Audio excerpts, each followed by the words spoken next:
Assalamu alaikum dear students. Now today we discuss about the question number 10.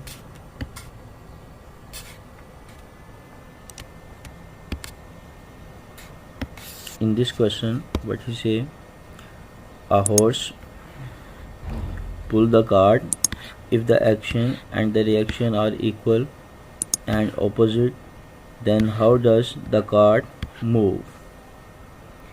तो cart कैसे move करता है? अगर एक्शन और रिएक्शन आपस में बराबर होते हैं और ऑपोजिट होते हैं तो कार्ट के मूव करने की क्या वजह हो सकती है? Let's see. A force is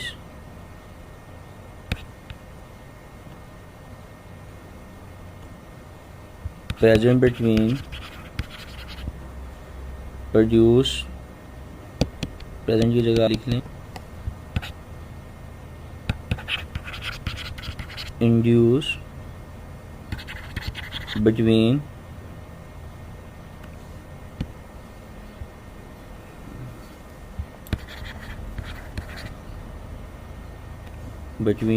horse and ground. यहाँ पर एक फोर्स प्रोड्यूस हो जाती है हॉर्स और ग्राउंड के दरमियान.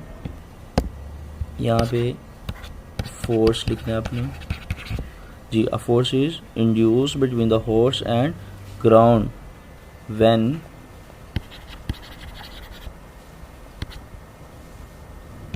when horses hooves press down on the ground, जब उसके खुर जो हैं वो ज़मीन को नीचे और पीछे की तरफ धकेलते हैं, then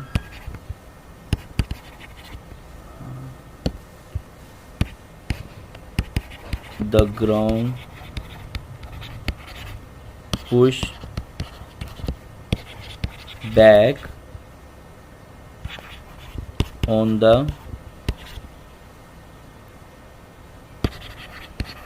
horse.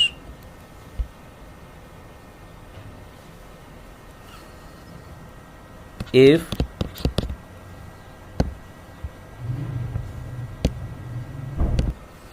the reaction force of the ground is greater than the reaction force of cart,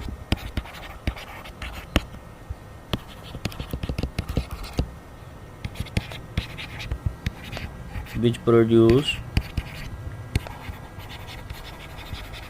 when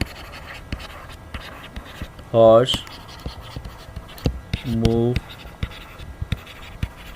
forward,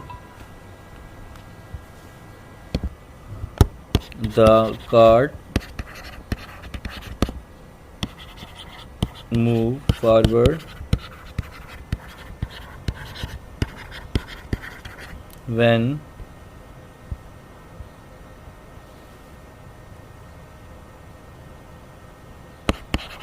the force exerted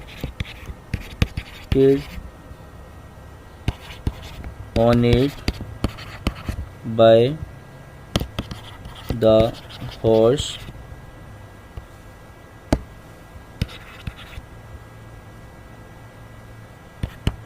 is greater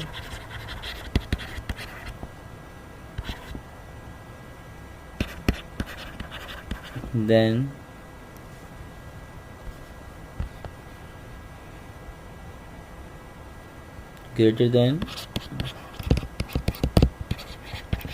friction force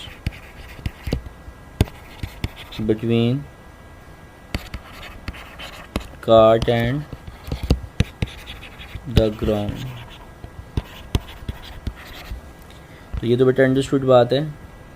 वो कहता है इफ द रिएक्शन फोर्स, दो किस्म की फोर्सेस यहाँ पे प्रोड्यूस हुई थी. एक कार्ट के ऊपर जब उसने हॉर्स ने खुद को पुश करके आगे की तरफ मूव करना चाहा, और दूसरा ज़मीन के रिएक्शन फोर्स. तो कहता है अगर ज़मीन की जो रिएक्शन फोर्स है अगर वो वैल्यू जो उसकी फ्रिक्शन की थी वो ग्रेटर हो जाती किससे, यहाँ पे देखें, कहता है when the horse move forward the card move forward when the force exert on by the horse, जो इनकी जो फोर्स हॉर्स जो है वो कार्ड पे लगाता है, अगर वो उसकी फ्रिक्शन फोर्स से ज़्यादा हो जाती है तो कार्ड डेफिनेटली आगे की तरफ मूव करना शुरू हो जाएगा। तो ये इसका आंसर है। अब हम नेक्स्ट चलते हैं अगले क्वेश्चन की तरफ। अगला क्वेश्चन है जी मेरे पास, what is the law of conservation of momentum. ये तो एक लॉन्ग क्वेश्चन है और इसके लॉन्ग क्वेश्चन का आंसर आपके पास पहले से है। आपका वो पूरा जो टॉपिक है law of conservation of momentum, उसकी जगह आपने ये लिख देना है, ठीक है बेटा। अब नेक्स्ट चलते हैं हमारे पास, अगला क्वेश्चन कौन सा है जी, नेक्स्ट क्वेश्चन है 3.12, why is the law of conservation of momentum important. कि law of conservation of momentum ही इतना अहम क्यों है। 3.12 के लिए जो आंसर है वो क्या होगा जी, कि law of conservation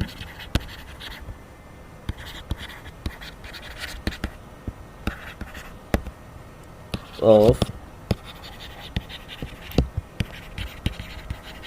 momentum is applied, is application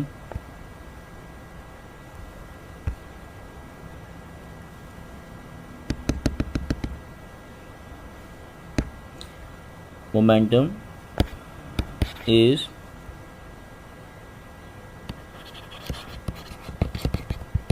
applicable on all object in the universe, यानी कि यूनिवर्स में तमाम ऑब्जेक्ट्स पर ये अप्लाई होता है। यही इसकी सबसे बड़ी इम्पोर्टेंस है। दूसरी बात वो क्या है जी, मिसाल के तौर पे जैसे कि रॉकेट है, फिर rocket and jet engine, jet engine take off जब उड़ते हैं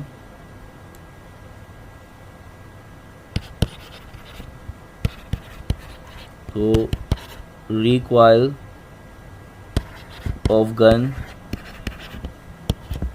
दूसरा पॉइंट हमारे पास रिकॉइल ऑफ गन, फिर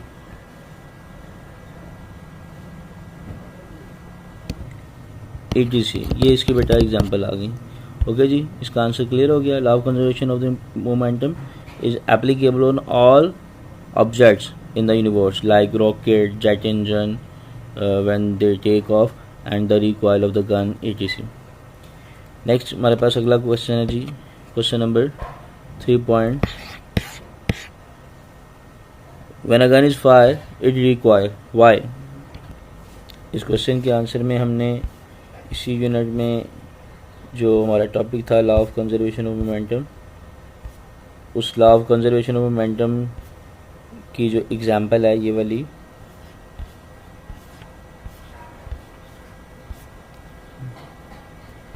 इस एग्जांपल को आपने यहाँ से पढ़ना शुरू करना है। लेट्स से ऑनवर्ड, ये 4 लाइनें आपने लिखनी है, इसको सपोज करना है। सपोज करने के बाद ये टॉपिक सारा मैंने आपको समझाया हुआ है लेक्चर में, उसके बाद आपने ये फार्मूला प्रूव कर देना है यहाँ तक, यही इसका आंसर होगा, ठीक है। और फिर इसके नीचे आपने ये रीज़न लिखनी है, ये नहीं लिखना, ठीक है। इसकी वेलोसिटी नेगेटिव क्यों है, it is only due to the recoil velocity backward. ये यहाँ पे आंसर आपका कंप्लीट हो जाएगा। अब चलते हैं अगले क्वेश्चन की तरफ। आ गया जी मेरे पास 3.14 क्वेश्चन, कहता है describe the 2 situation in which the friction of force of friction is needed. Question number 3.14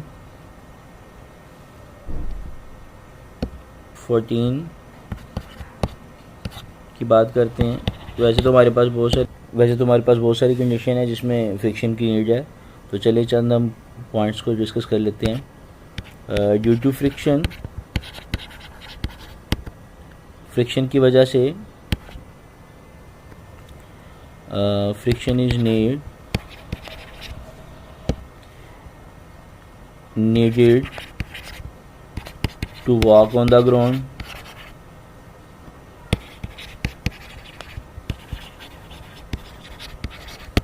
इसके ज़रिए हम ज़मीन पे चल सकते हैं।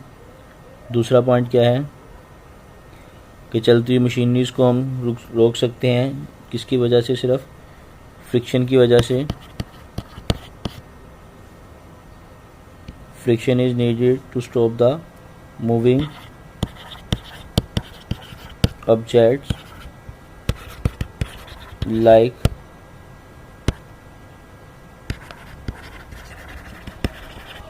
machinery,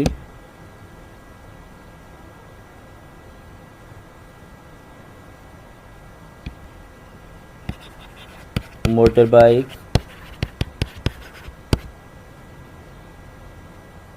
car, etc.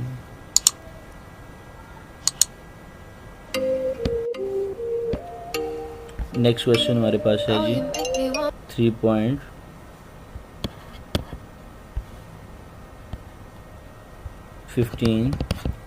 उसकी स्टेटमेंट में वो क्या कहते हैं? How does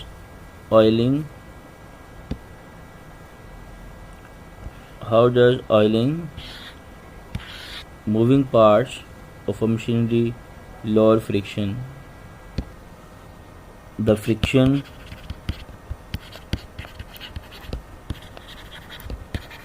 can be reduced by lubricant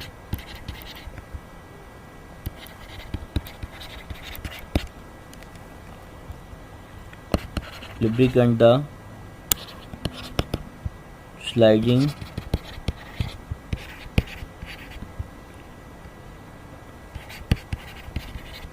surfaces,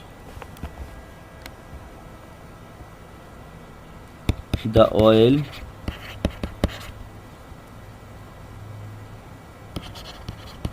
help slick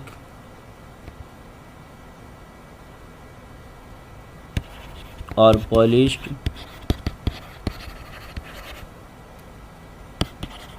the two surface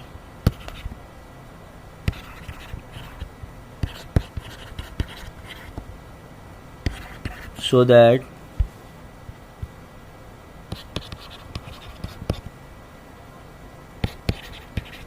the molecules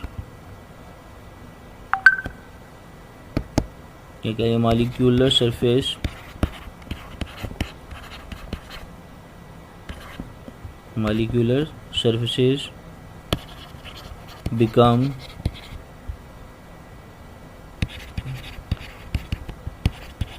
easier to slide on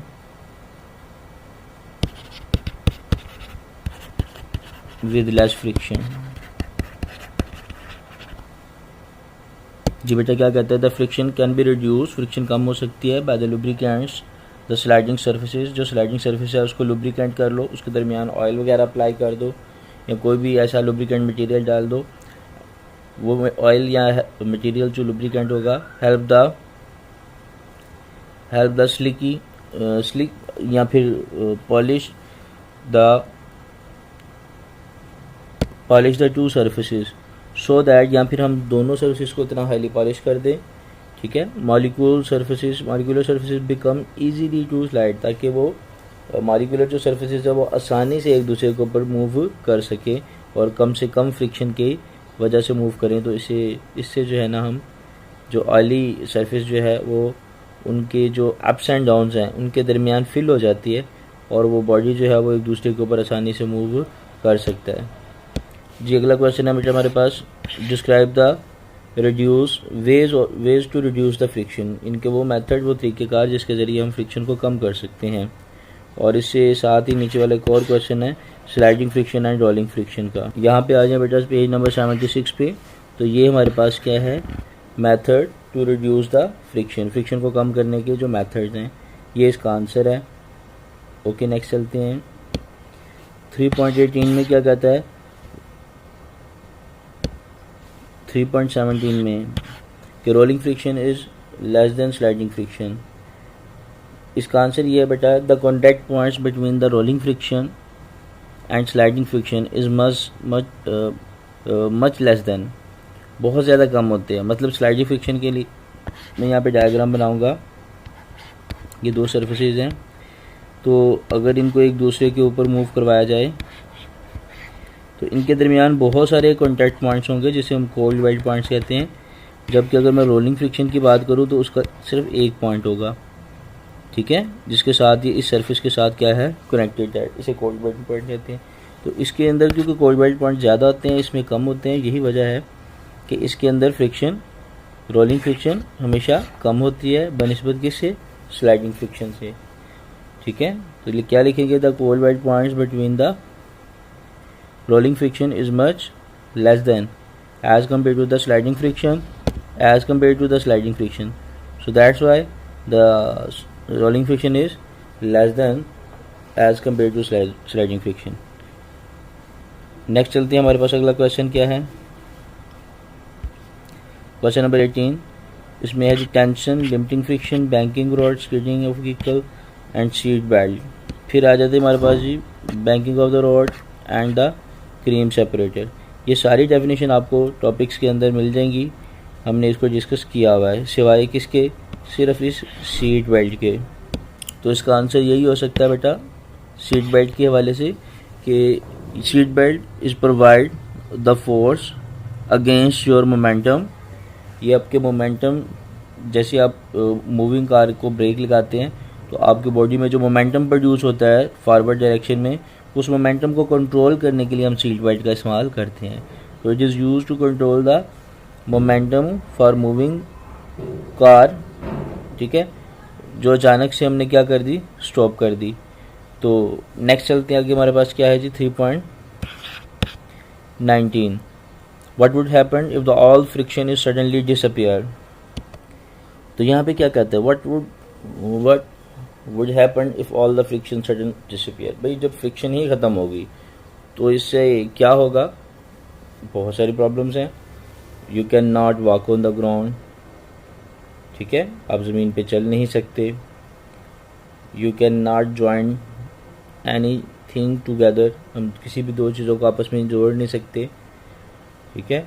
इसके अलावा we can not stop the vehicles, we can not stop the machineries, ठीक है बेटा। Birds can not fly in the air. तो जब friction ही नहीं है तो डेफिनेटली कोई भी चीज़ मुमकिन नहीं है। आपके ये कह सकते हैं योर यूनिवर्स इज़ डिस्ट्रॉय, आपकी कोई भी चीज़ कंबाइन सूरत में रह ही नहीं सकती if there is no friction, अगर फ्रिक्शन नहीं होगी तो। नेक्स्ट वन चलते हैं जी, why the spinner of the washing machine is made to spin at the very high speed. हमने स्पिनर को इतनी हाई स्पीड के लिए क्यों डिज़ाइन किया गया है, क्या मकसद है इसका। तो इसका टॉपिक जो है वो चलते हैं। यहाँ देखिए बेटा, यहाँ पे इसका आंसर है ड्रायर में स्पिनर के हवाले से। ये आपने आंसर इसका लिख देना है बकेट स्पिनर के हवाले से, ये कंप्लीट आंसर है। और इसके साथ ही हमारे शॉर्ट आंसर कंप्लीट होते हैं। उम्मीद है कि आप सब इसको अच्छे से प्रिपेयर करेंगे और इंशाल्लाह कल से हम न्यूमेरिकल स्टार्ट करेंगे। ओके, अल्लाह हाफिज़।